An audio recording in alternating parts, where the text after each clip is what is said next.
Athenrye-Johnstons Motor Car. Ho!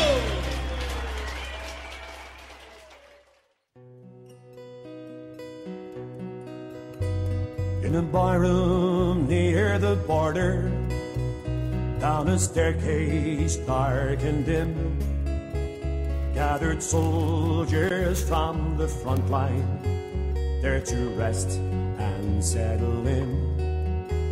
They had traveled over the mountains, through the marshes in the mud, weak and weary of their battles, stretching days without their grub. Men of gallant defiance, bearing witness to their death. Men of vengeful resistance, wearing rifles full of lead. How to use them, no man questions, for their tally was unique. But amongst them, an informer slipped unnoticed to the street. To the barracks full of soldiers, fast he ran without delay, where he told them of his comrades. They were helpless now to slay. 30 pieces was his making, as that Judas broke his oath. And what happened shortly after etched the mark upon his soul. Men of gallant defiance, bearing witness to their deaths. Men of vengeful resistance, wearing rifles full of lead. How to use them, no man questioned, for their tally was unique. And amongst them, an informer slipped unnoticed to the street. Well, the Brits, they stopped our hideout, all of 1,500 guns. On a hillside way above them, there lay a squad of Ireland's sons. Have no mercy was the orders, as we slaughtered Satan's men, and we chased the few remainder to the bottom of the glen. Men of gallant defiance, bearing witness to their death. Men of vengeful resistance, bearing rifles full of lead. How to use them, no man questioned, for their tally was unique. But amongst them, an informer slipped unnoticed to the street. Now Gilmore, he was drinking, having laughs with all the girls. He was promising them jewelry as grand as all the earls. Lying drunk along the table, they stole the silver from his coat, and knowing Gilmore sold his comrades, they upped a knife and slit his throat. Men of gallant defiance, bearing witness to their deaths. Men of vengeful resistance, bearing rifles full of lead. How to use them, no man questioned, for their tally was unique.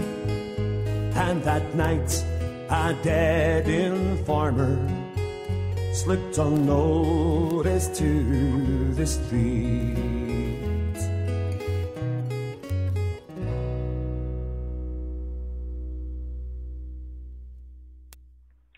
Alright, welcome back, folks. Let's crack on then. Let's crack on. Right, okay. Within the next couple of days, before the end of October, the EBT case is going to be heard. It's going to be chaired by Lord Nimmo Smith, the Scottish Premier League's independent commission. He's going to investigate the alleged non-disclosed player payments at Rangers. In that, he's going to be aided by Charles Flint QC and Nicholas Stewart QC, who they will both join Nimmo Smith. Basically, look into the use of employment benefit trusts under the previous Ibrox owners, i.e. David Murray and Craig White. Obviously, determine where rules have been broken and whether sanctions will be applied. The period under investigation, for them that doesn't know, is the year 2000 until 2011. So actually that'll probably take White out of the equation as far as the EBT thing goes. It's more or less Murray, by my understanding, which I'm so glad about because the man's a fucking crook. There's also the EBT scheme that they're involved in is obviously a subject of a tax tribunal, and there's still to be a verdict passed on that as well. Nimmo Smith chaired the actual investigation into Rangers rule breaches earlier in the year. EBT were administered by the company that formerly ran Rangers and is now in the process of being liquidated, which will take up to 1 year. Like I've said before, the name Sevco or the Rangers Club, they can't use that actually, really. I don't know how they're getting away with that until the liquidation process is been complete. So there's some way fucking wrong there.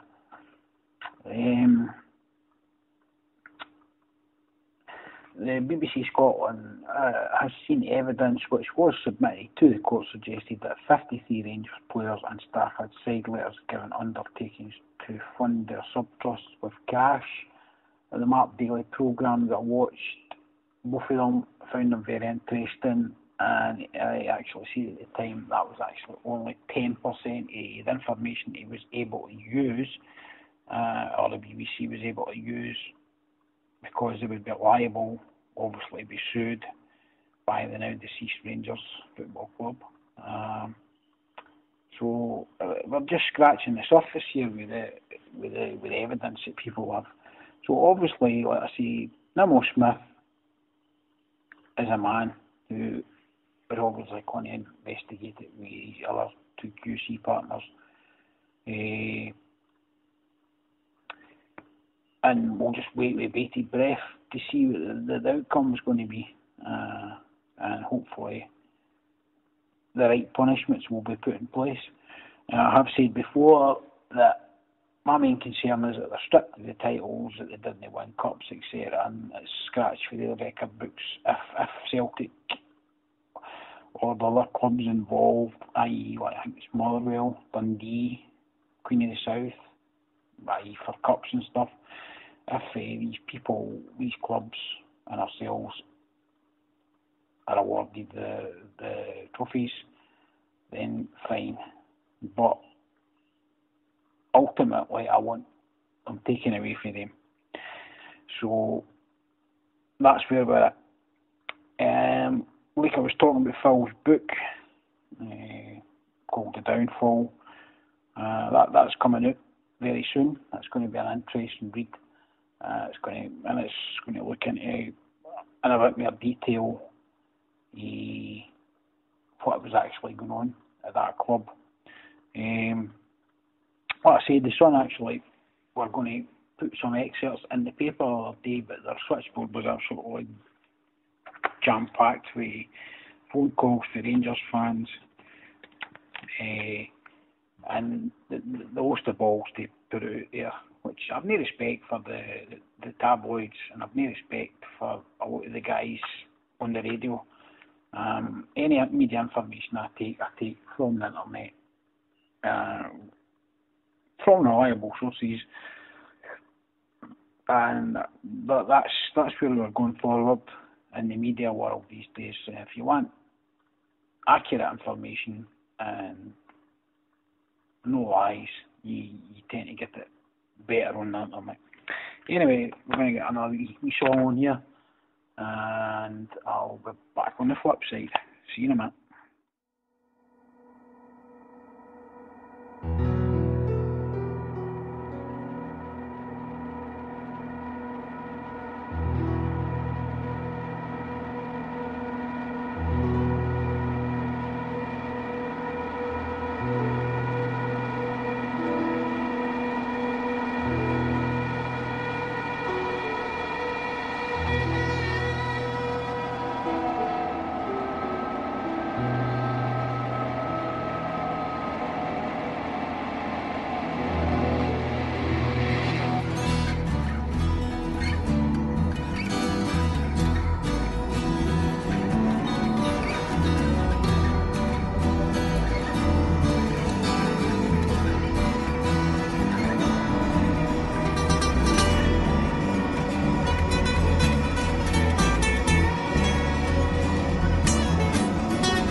Across the sea, the devil got a hold of me, he wouldn't set me free, so I gave myself a ransom. I'm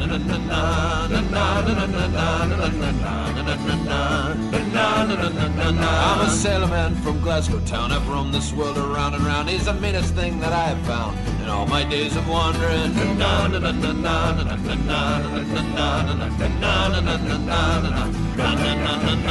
Well, then he looked me in the eyes, well, then he took me by surprise. Take me to your paradise, I want to see the jungle.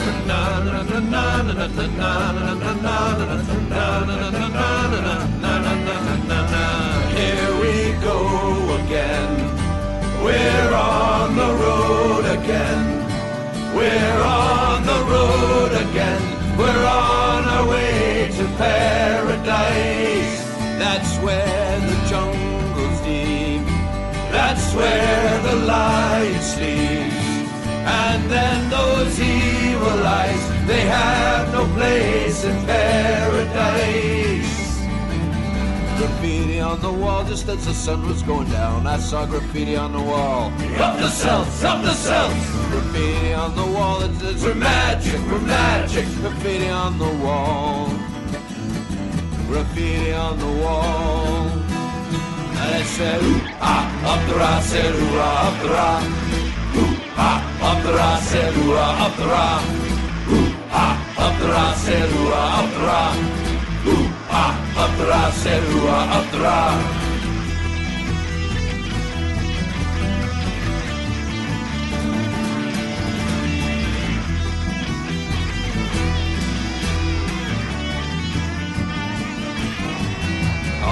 Jungles deep, where the paradise said we did seek was no place for the weak. There what's in with the natives.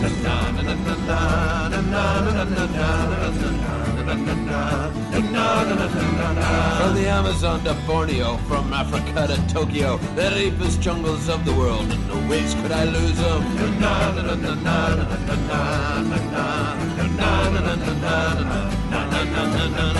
Around in circles everywhere, he turned to me and he did say, I think you're leading me astray. I want you so me, boy, oh.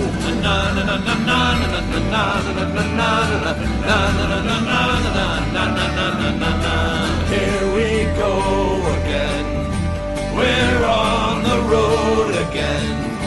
We're on the road again, we're on our way to paradise. That's where the jungle's deep, that's where the lion sleeps. And then those evil eyes, they have no place in paradise. Graffiti on the wall just as the sun was going down. I saw graffiti on the wall. Up the cells, up the cells. Graffiti on the wall that said we're mad.